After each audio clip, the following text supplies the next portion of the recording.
This was a letter that arrived into the Red Kettle office. I think we were based in the old Art Centre in 1985, and it was a couple of days after the run of the first Red Kettle play, The Gods Are Angry, Miss Kerr, which I wrote. And it was a sort of, it was kind of like a fan letter, but it was actually so wonderful in terms of a response to the play and to the event as much as to the play, that I first of all was convinced it was a hoax. And I think it was, my memory of this is not clear whether it arrived in the post or whether T.V. Honan, who was working with me, whether he had got delivery of it somewhere. But it was a letter essentially from from a group of young people whose parents had worked in the factory, in the jute factory. I'd set out to, from the beginning, the Waterford Arts for All project was the sort of progenitor of Red Kettle, and we were determined to build an audience for theatre in Waterford that typically hadn't been going to see plays. And so we started out in the late 70s and early 80s doing plays in pubs, on the street, on beaches and housing estates, and we, I suppose, in a word, wanted to demystify the process of making theatre. And after a few years of that, I figured that it was time that we tried to bring that audience to us rather than us going out to them. And so I figured that I would write a play, a full-length play. And I was quite strategic in this. I decided to set the play in the jute factory, which had closed 10 years before. I remember when I was researching another play called The Black Pool, coming across a photograph of a factory outing. And I remembered that when I was going about the business of saying, what could I write that would pull a crowd? And I remember that photograph and thought, I'll set this play in the jute factory, and so I did. And then we needed to have a name so we could hire the theatre, and so we came up with Red Kettle. And then the rest is history to some extent. Tony Ryan directed the play, and it was a huge success. But this letter was sort of like the icing on the cake, because these people, the people who signed it, as I said, they were the children of people who had worked at the factory, and they had remembered their parents talking about it. And they went to see the play. As they said, we went for a laugh. And I think they got a laugh, because I mean, it should be that you can have that Yeah. if you go and see a play. And I think that it was a sort of terrific validation of the play, but also of what we were trying to do in terms of saying the story of ordinary lives can be and should be the stories of our theatre. We were kind of very proud to be about being from Waterford, you know, there's no doubt about that at all. And also kind of, I think we were kind of tapping into a tradition. I think we were kind of aware that theatre was in its own way kind of quite a lively thing, although the stronger tradition in Waterford would have been musical theatre. So to some extent, what was happening here was a pioneering stuff. I recall when this theatre was being opened first, we weren't allowed to call it a theatre because the only theatre in town was the Theatre Royal, and the chairman here at the time said, no, we don't want to fall out with Theatre Royal, so you can't call it a theatre. So they used to call it Phase 2, Garter Lane Phase 2, because the original building was up the street, and when this was being developed on the architect's drawing, it says Garter Lane Phase 2, you know, the second bit of the building, right? And eventually a sign went outside the door saying Garter Lane 2 or Garter Lane Phase 2. And they asked us one time to scrap a bunch of posters that we had made and written Garter Lane Theatre on it. And Titchmarr, the late Titchmarr, said, they're right, it isn't a theatre, it's just a phase we're going through. At particular times. Sure. I think, as I said, this first one was very overtly sort of designed to pull a particular audience and to say to them, it's okay. And the challenge in the years that followed was to avoid being patronising. And so, as the only professional company in town, we always operated as a sort of mixed economy. So we were you know, sort of making it up as we went along a lot of the time. And that had partly to do with where we came from, you know, that we didn't have a philosophy about it. we had stories to tell, and we wanted our audience to share in those stories. I always have said, in terms of my own background, that the only thing I ever really wanted was that the business of theatre, that the having access to it, that it should be as accessible as the game of soccer or the game of hurling that you'd see down the road from us. And I was determined to do that, and that was the philosophy, and that was the policy. We wanted them all, we wanted everybody. The most important thing was that everybody should feel it was theirs. Different people came to different shows. The age profile changed, the social demographic changed from show to show, depended on what we were doing. It's a copy of Theatre Ireland, which was a pretty kind of substantial publication at the time, and we were pretty pleased that around this time, by the early 90s to kind of late 90s, to be on the cover of it, and then with kind of a feature inside.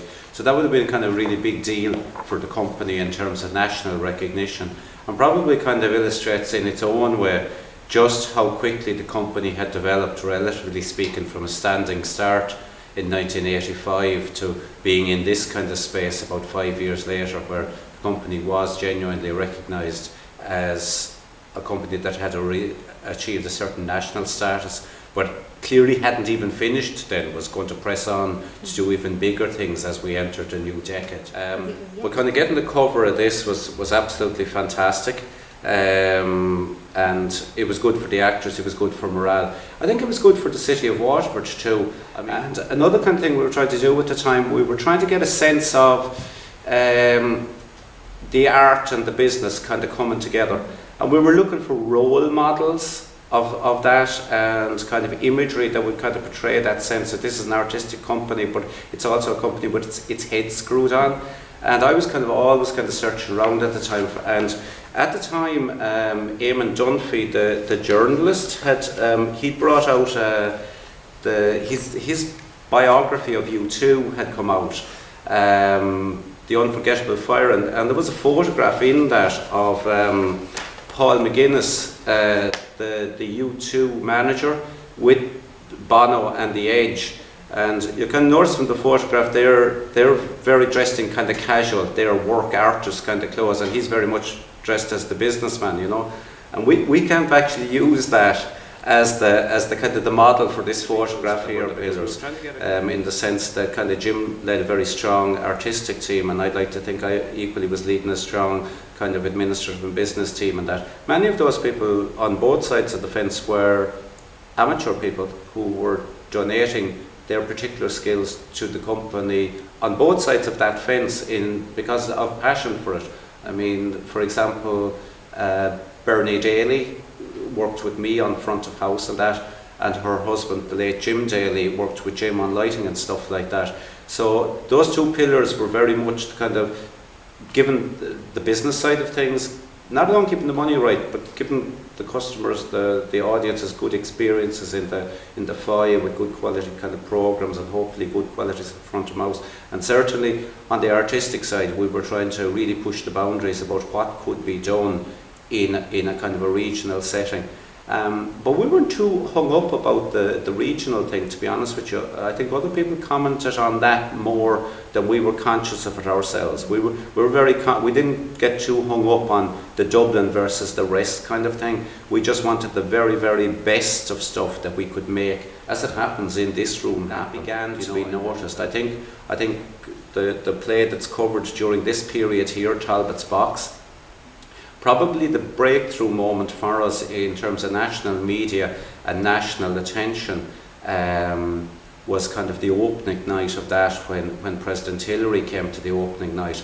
Then I found for the first time, once I was sending out the invitations to the Irish Times, the Irish Independent, the Sunday Independent, the Irish Press at the time, for the first time, because the President was coming to the opening night, I think they felt we better cover this.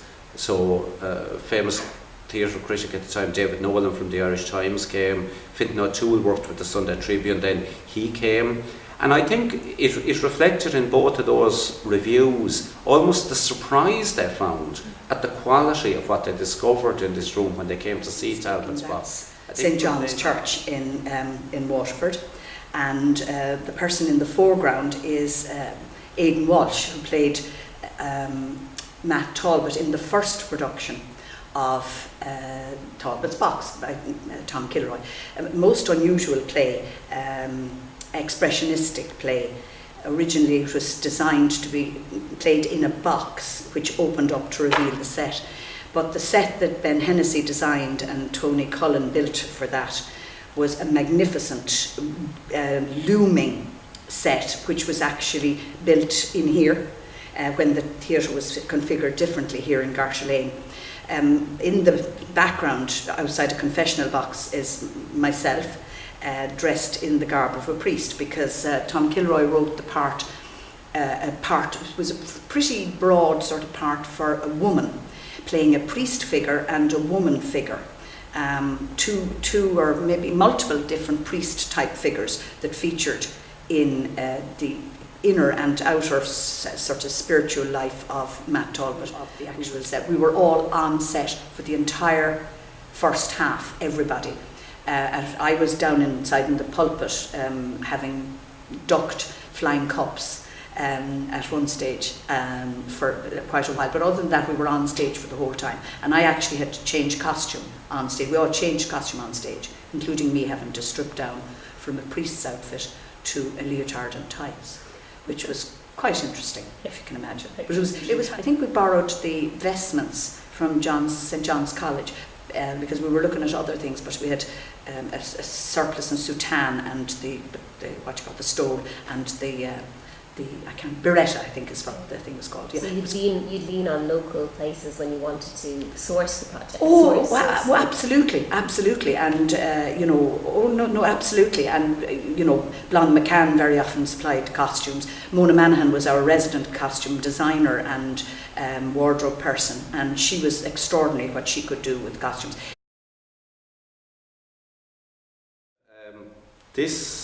This was an award ceremony in Dublin. I have another version of this. Well, it's more or less the same photograph at home. It's something kind of very proud of. It's kind of something I've kind of kept all the years. My version of it has Daniel Day-Lewis is in the shot with us as well. And believe me, he was really there. It was way before Photoshop and stuff like that. This was the Irish Life Sunday Independent Arts Awards. And it was kind of categorised among the different art forms. So there was a national award for theatre and drama, there was one for film, there was one for literature, there was one for visual art, music, etc. And Red Kettle that particular year, we're talking the early 90s here, won the one for theatre. Absolutely kind of tremendous joy in the faces. And again, the people that actually were in the photograph, you're allocated so many tickets for these things, but you could literally have brought 100 people that night that had equally kind of contributed to putting the company up there. And I kind of always kind of thought about it that way. I kind of used to say it to the guys from time to time, like none of us own Red Kettle. Red Kettle is a flag we serve under, and we're kind of lucky to do it. And so the people in this photograph are very much, for me, embryonic of a whole army of people who made this magic kind of happen to a very high standard, it must be said. This here is the headline. It's from the Waterford News and Star, and it's dated April 3rd, 1992. And it says, Red Kettle debut at the Abbey with Jim Nolan's Moonshine. And the headline is a first night but with a difference. And we were delighted with the response to it. It was my first full-length play actually since The Gods Are Angry, Miss Kerr. I had spent the intervening years trying to build up Red Kettle and had been away from writing largely. And so this was sort of, it was an important play for me. And it was also, in terms of its subject matter, a sort of hymn to the theatre. Essentially the story of an undertaker who's trying to do a production of A Midsummer Night's Dream, cast at 22, and he's down to 4 people and still trying to put it on. And it was me kind of saluting both the difficulty and the joy of making theatre, and that was just sort of one aspect of its storyline. Anyway, we had a good opening with it, and we were lucky to have been then awarded a tour grant from the Arts Council to take the play around Ireland. And then we got a phone call from Gary Hines, who was who was running the Abbey. But we were thrilled. We were kids at the time, and suddenly we were being told, you know, the National Theatre, it's yours. And so it was a big sort of leap forward for us, and one of which, that it was an occasion that we were determined to share with Waterford. It was our equivalent of an All-Ireland in many ways, and one of the fond memories I have is of two strands of the population of Waterford joining us for the opening night at the Abbey, and one was the support that we got from the Chamber of Commerce and by extension the business community in Waterford. But we were thrilled that the business community had come behind us. It was TV worked very hard at securing that, but it was again a vote of confidence in our work. And I was also thrilled that there was a bus went up from my local pub, from our local pub. A lot of Red Kettle's work was done in the Red Kettle office on O'Connell Street, but 2 or 3 doors away was the second Red Kettle office at McLaughlin's pub. And it was a huge buzz for me that a busload of the regulars in the pub, along with people who were involved with Red Kettle, perhaps not working full-time, got on a bus that afternoon and drove to Dublin to be at the opening. So it was a huge sense of pride and a sense of achievement for us to have been able to do the play. I think we were the first regional company ever to play the Abbey stage, and so it was a great night, and it was a thrill that it was recorded so diligently by the newspaper. This was the opening night of Moonshine. Again, it was kind of a view we had of ourselves, a confidence we had in ourselves. I suppose the tendency was at the time to want to get to Dublin and want to perform in Dublin if you were a regional company. And I suppose the model at the time was maybe get a small theatre for your first one, and the old logic, let's build up, we'll build up, and we'll start with 50 people, and maybe the following year we'll do 100 people. But I didn't see it that way. In our case, I kind of thought it was kind of worth waiting until we got the right opportunity, and that's why in a way a year before this, talking to Michael Colgan about it just didn't fit for me about us doing the gate with translations. But when the opportunity came to bring a show that we had created ourselves, that we commissioned, and was one of Jim's plays, and that was going to give us the first opportunity to go into Dublin, and particularly that it was going to give us a chance to go in and do our debut in Dublin in a prestige venue like the main stage of the Abbey. That seemed like worth following, and we did. We put a lot of effort into it then. We put a lot of effort into the opening night because we just didn't want to be there as, isn't it great that there's a regional company here? Like, we didn't see any reason why the whole of Dublin wouldn't be excited about the fact that Red Kettle at last was kind of coming to Dublin, So we put a lot of effort into it in terms of getting the personalities out, Gabe Byrne, David Norris, Albert Reynolds was the Taoiseach, and there it was on the stage in front of us, kind of a play written by Jim. Jim was from Walls Park, Johns Park. All those years later, a guy that worked in the libraries in Dublin and probably saved up his few quid and bought his ticket and went to the Abbey, and now his play was on the stage of the Abbey.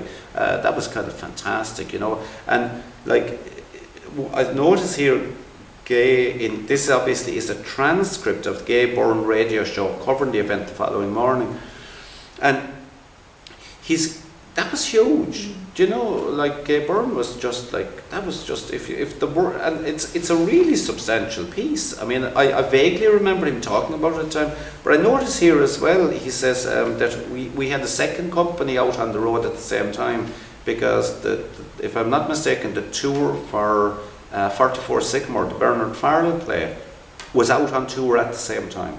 So, I mean, the logistics of that, to have two companies out on the road at the same time in Ireland, absolutely kind of fantastic. And to be fair, companies coming out of Dublin at the time on tour tended to go to the recognised venues. So they would go to the Bell Table in Limerick, they would go to maybe the Everyman in Cork, they would come to Garter Lane in Waterford. When we went out on tour, we followed the Druid model, which was to go to unusual places and tend to do one-night stands, and then we mixed that model a bit.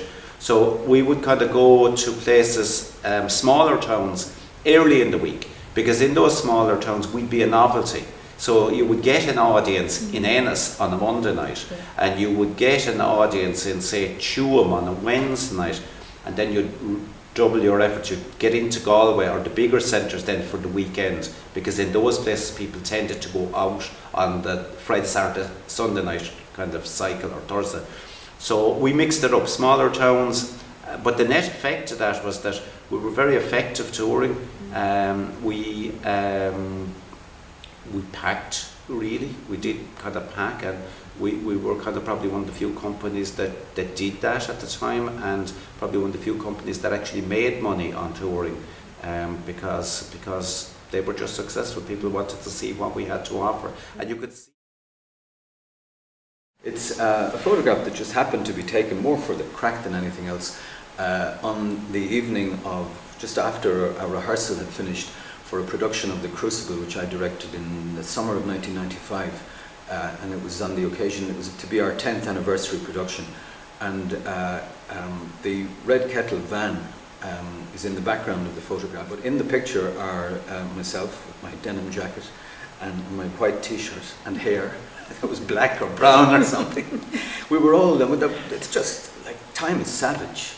Time is savage. We had a great time, but it is.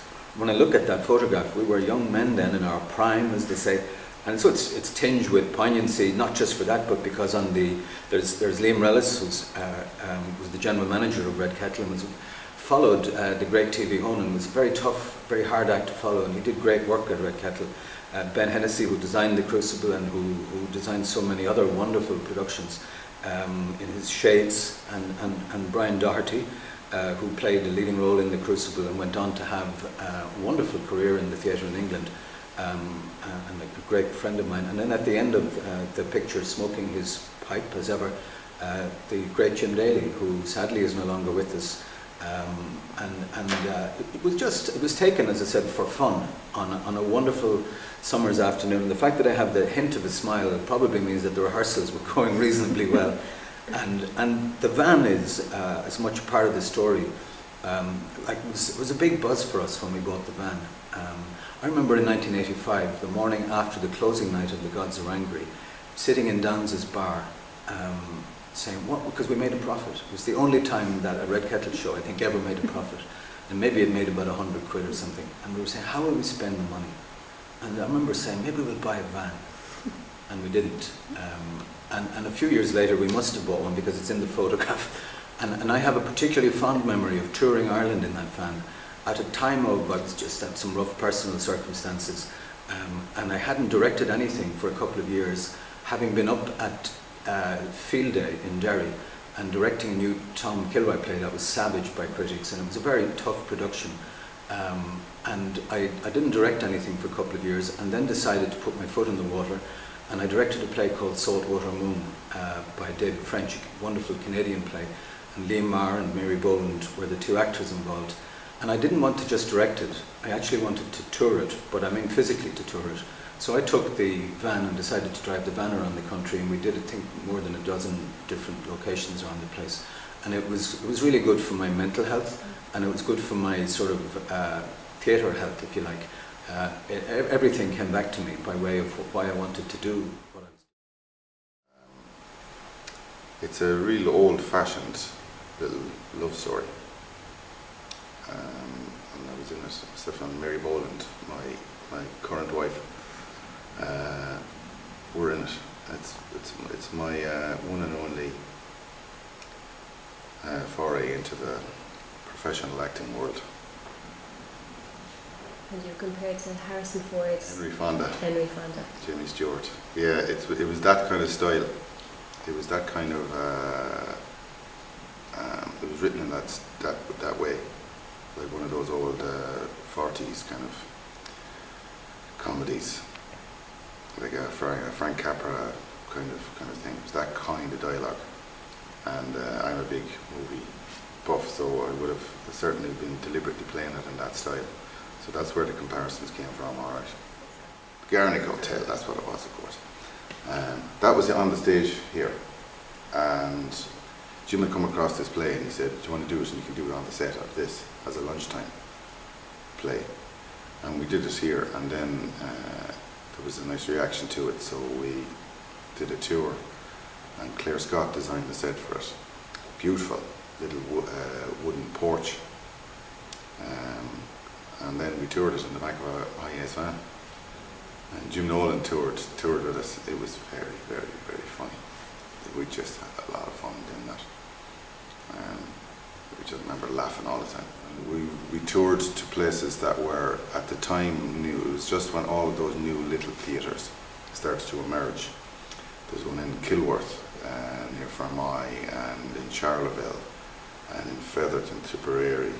All these newly converted. There was a school, a mill, and a church that had been converted into these little small town theatres, gorgeous places to play. And there was a couple of others on it. There was one in Tuam. Inishbofin. We went out to Inishbofin on the boat. Yeah, that was mad, all right.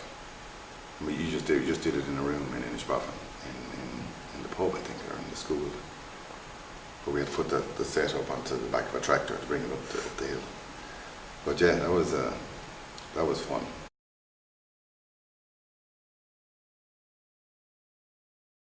And the annual summer play has been around for Little Red Kettle since 1996. Before that, obviously, there was a lot of children's work, tons, that's where it originated, tons and tons of children's work going on in the communities in Waterford, Ballybeg, Larchville, Lisduggan, all of those areas where Red Kettle would go to the communities and they would, have great crack with the young people, and everybody would be completely immersed in it and involved, and they'd put on a production and they'd do a production for them, but then would do one with them. And then it just started moving on then in 1996 to whereby it was a kind of an invite to anybody who had a passion for drama or was really interested in partaking in the show would come in and join a workshop, and then from that then we'd have a kind of a larger cast then of around for the first one 52 young people. So that was back in 1996. That was the first big play that kind of brought it into the theatre, which is this exact theatre in Garter Lane. And it was a big, massive performance. And that play was called The Four Euclids of Squid and the Festival of Imagination and Wild Fancy. So cracked, crazy names, and they kind of started off as they meant to go on, But Liam Maher, Ben Hennessy, Mary Boland, for me, they just personify really what my memory was of Little Red Kettle back in the day, back in 19. I think this is the kids we brought to Japan. Am I right about that? Yeah, that's right. Yeah, that was 4 Euclids of Squid in the Festival of Imagination and Wild Fancy. We picked 20 of the finest child actors in the town, and it was a mad experience. Particularly kids that are there. I mean, they were with us for a few years, each of them. They were really extraordinary actors. Jack Doyle Ryan, I see here, James Sullivan, Ashley Miser. Wow, that's some bunch. It's the thing about the games always from the method for Little Red Kettle was to create an atmosphere in which creativity was natural, the natural result. And in playing the games, had to kind of had to bleed into that and had to inform that as well. So there was a thing that we used to do when playing the games, that like that particular game, it's virtually impossible to work out the score. It's a ridiculously fast game, and really it's just about a lot of people screaming and shouting and throwing stuff at each other. And we used to have a judge who used to preside over it. Points were bad. If you got a point in the game, it was bad, so they were called scum points. So we had Judge Scum, who used to preside over it. And the very first Judge Scum was Jesse Dunnigan, who a lot of people would know from the Lonesome Hobos years ago. He was a great musician. He worked on the first project out in Ballybeg. But he was ruthless. He was fantastic. But the whole thing about the game was that it was, to play the game was almost impossible to work out the score. So coincidentally, it always ended up exact scores all the way along, so that they were neck and neck, because we used to just neck up the score. And then he used to give them extra scum points just because he was in a bad humour, or just because he was, But the point was that it stopped just being a simple game of getting points and turned into a theatrical thing, because suddenly you were dealing with a character and the kids had to deal with him as a character. And that changes it. It's a different type of game then. It's a different type of game altogether. And it sets up the whole way you're going to be talking to the kids and the way you're going to be messing with them and trying to get them to think creative. The kids know exactly what you're up to, that you're not threatening them, that it's a game, that it's play, that and then you can shout and roar at them all day and they love it. You're not going to be shouting at them to give out to them. You're shouting at them to get their sense of humour, to come, to get a reaction and to be playful, because you're making a play. And would you ever incorporate the games or the results of the games into the actual plays themselves? Yeah, I suppose, like, there's I kind of don't see the difference between the two. I've always thought that the rehearsing and the performance and the games and the warm-up are all the same thing to me, because they're all part of the experience.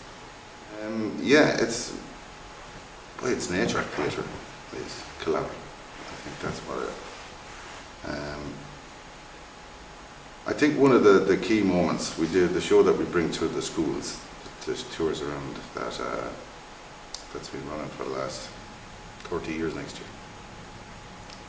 The idea for that, the way it developed, came from us performing. Started off, we used to perform and play for the kids at Christmas in their school hall, and it was, for the first couple of years, it was bedlam, because the kids were screaming and we didn't know what we were doing, and it was crazy trying to control it.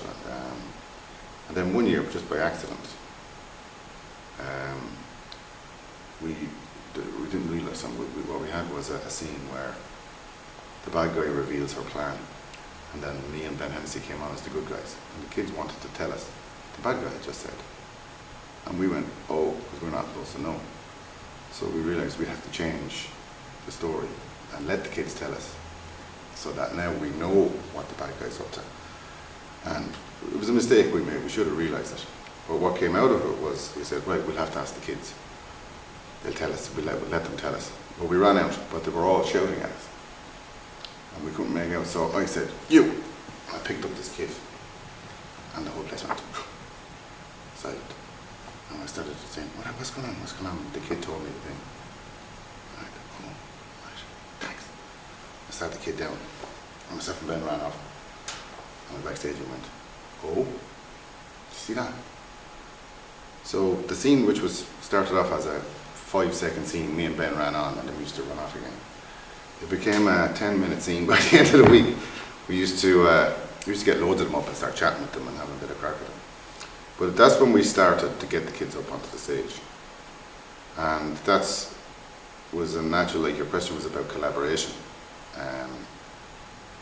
That's, to me, is the moment when we really started to collaborate. So this is for the interactive touring play, right? So it used to be called the school's touring play. It's now called the interactive touring play. So just to be specific about that.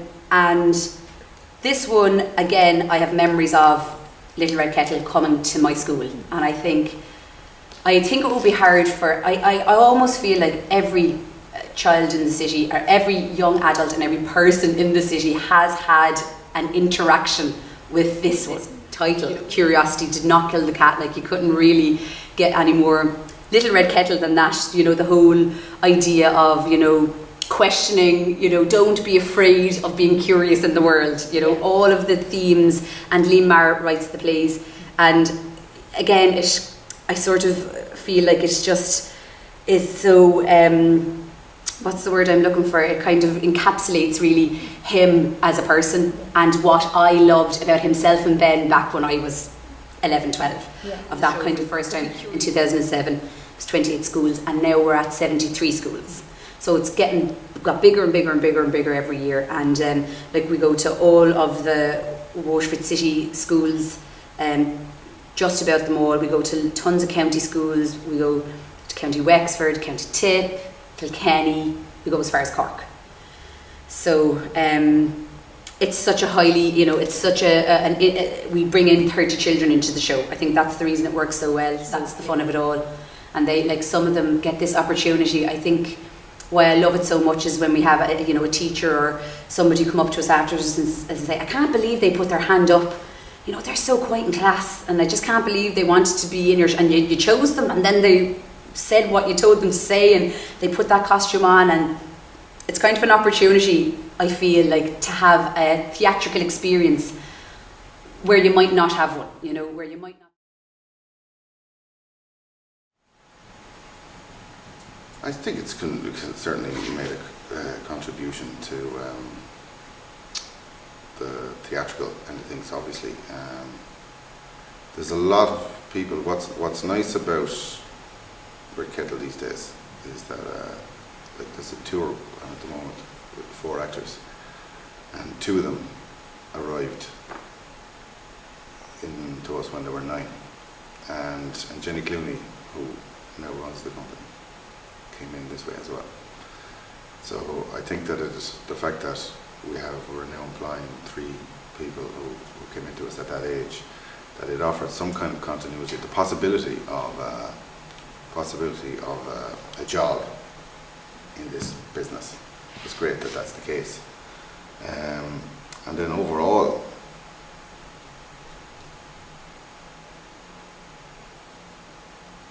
I don't know. I think we've, you know, when you look at people like the Panthers, Denny Corcoran and people like that. Like Denny Corcoran put how many thousands of people up on the stage. And I always thought, yeah, that's what's great about the chair. She getting to put people up on stage. That's what I'm interested in.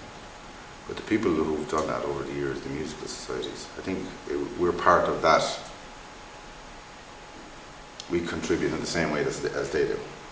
We're getting their voice. Yeah. Like Waterford Youth Arts do the same thing for years and years, just giving kids a chance to get up. Yeah, so we're part of that tradition, I think. Yes. This is my handwritten production report from Pentimenti, October, November 1998.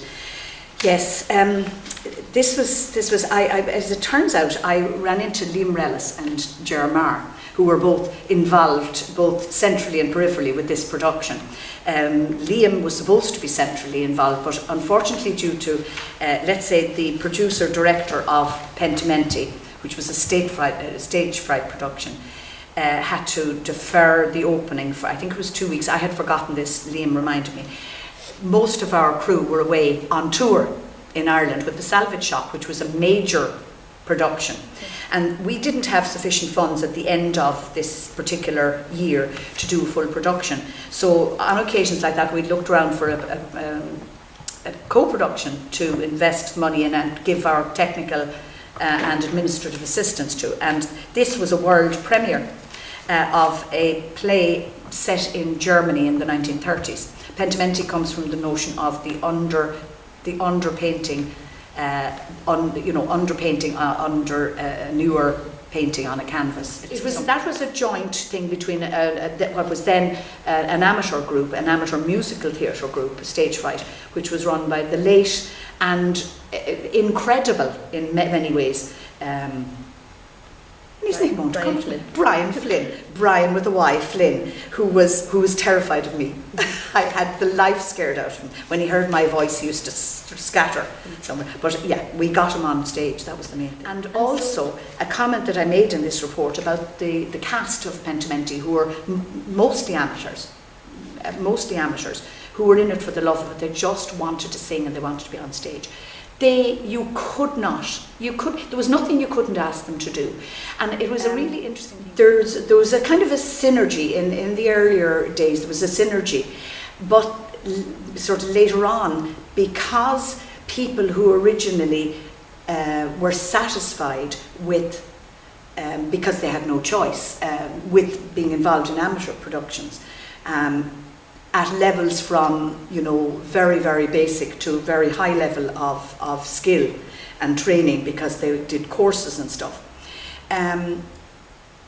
People who formerly were happy to be amateurs were leaving amateur groups in droves because they wanted to be in Red Kettle, they wanted to be professional theatre workers. Now, the effect that Red Kettle had on other groups in the city, because it provided a platform for actors and people who wanted to learn, we say, to be stage managers or whatever, and to work with lighting designers like, we say, Conleth White.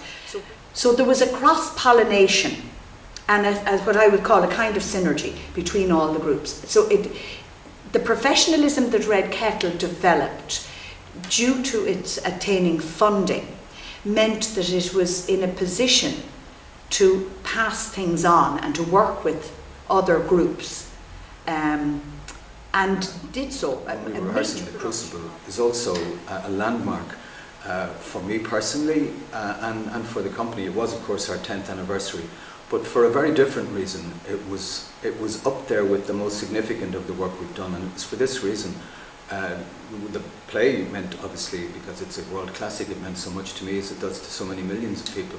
But it was actually how we put the production together. It was a cast of 21. We had no business doing it. We didn't have the resources to do it, but we were determined to do it. And so we combined a cast of, I think, 10 or 11 professionals with 10 or 11 amateurs. I'm never sure which way the balance tilted. And it was joyous for that reason. There's another photograph that was taken around that time outside of the rehearsal room on a wonderful summer's evening. And all of the cast are in that photograph, and many of the people who were working in and around the production. Many of them, sadly, no longer with us. Wonderful actors like Benny Caldwell, Peter Dix, John Hewitt, Anna Manahan and Frank Cochran, all gone to the other place. But so many of them, younger people who were actually only starting out their careers, amateur actors at the time like Sheila Penkert, who played a wonderful role in that play. And it was just that wonderful time in Red Kettle where of that overlap, where we knew there was always a way to crack things. Like Anna Manahan, the sense in which she gave of her considerable spirit. Like Anna had a huge ego, a massive ego, and it was what kept her going in the bad days. But I took her aside, I remember, before we went to do this, and I asked her if she would work on the show for 300 quid a week less than she had on the previous show at Red Kettle, which she said yes to immediately. And I said more than that. I said, there are young kids who will be making their debuts on this stage, will you look after them? And she did. And like for the privilege that those kids had of being tutored by such a wonderful, wonderful actress like Anna, just made it an incredible time. And I was determined that when we opened the doors of Red Kettle, that we would never close a door ever to anybody, you know what I mean? And that was that's not a good thing to do. That's something you should be doing. And I suppose that this production is just, the production of The Crucible that we were talking about, is one example of that. And that photograph, like this one with the boys from the band, was a bit of fun and a memory of great time with great people. But the other one of that wider family goes to the heart of what Red Kettle was at that time. Not just for audiences, not just about doing good plays, but about sort of what the collective can achieve, whether it's theatre or sport or anything. And that sense in which, in its heyday, Red Kettle was a family. A girl called Deirdre Dwyer made it. She's been working with us now for about the past... Deirdre's working with us for the past 5-6 years, I'd say. She's so creative. Like, look at the beautiful colours in it. It's just a stunning kind of item. Because I think every young person in the city should have an opportunity, like I had, to work with the likes of, Liam, Ben, Claire, Joe. And maybe what it is, I don't know even how to explain it, but maybe what it is you kind of nearly think to yourself, I was so lucky that I got this opportunity. I'd love for others to have an opportunity like what I had. And it is really interesting. But I think we've gotten the company to a place now where it is really, really stable. It's on stable ground. It's really there to stay. I really do feel it's there to stay, and I think it's in really safe hands at the moment, and I think it's going to continue after my time to be in the safest of hands. And again, I feel when you see the likes, and I know I keep mentioning, but there's even more than that, besides Ben Quinlan. There's there's so many more. Like, we made a 25th birthday commemorative booklet this year, and just when as you're reading through all the people that have been involved with the company since they were so young. And like I said, this fire that's been inspired by, you know, Liam, Ben, Mary, all of these people, and so many more along the way that I'm too many to mention. You know, I'm thrilled that Little Red Kettle survived the Holocaust, but I was going to say bitterly regret. I'm not bitter, but I'm very sad, and I don't think I will ever lose the sense of regret about the loss of Red Kettle. It didn't have to be that way. It needn't have happened, and the story of how and why it happened is not for today to discuss. But I do regret it. Not the day, but around the time that Red Kettle was closing, I was still a legal member of the company and therefore committed to attending meetings that were very painful, both emotionally and all sorts of things. But privately was determined to salvage something from the wreck, and most importantly, Little Red Kettle emerged from that. But just for a reason that I'm not clear on, I decided to keep something else, and that was the name of Red Kettle. And this document is not in the archive, and I'm not proposing to put it in the archive because it's very much a present tense piece. And it's the, it says on the top, Trademarks Act 1996, and it's a certificate of trademark registration, no less. And it was me decided to go and purchase the patent for the name, which perversely had never been done by anybody. And I figured that in our haste to keep working all over the years, we were so busy staying alive that we forgot about this kind of stuff. So I went away and I got the name, Red Kettle Theatre Company. You know, I now own the name. And ask me what I'm going to do with it, I have no idea. But it's in my preserve, and it means it'll be taken care of, and it won't be given away lightly. And I hope that it will be used again. And mostly what I hope is that the people who will use it will be people who we've just been talking about, who didn't get a chance to have that name, but to work in the circumstances in which we were allowed to work. And it's sad to me that already, just a couple of years after Red Kettle has closed, several of the young people that I have the pleasure and the privilege of working with today barely know what Red Kettle was, you know, and so, you know, keeping the name is some way connected to that, maybe no more than nostalgia, maybe stupidity, but I have the feeling that it'll be helpful and useful again, and so we'll keep it for that.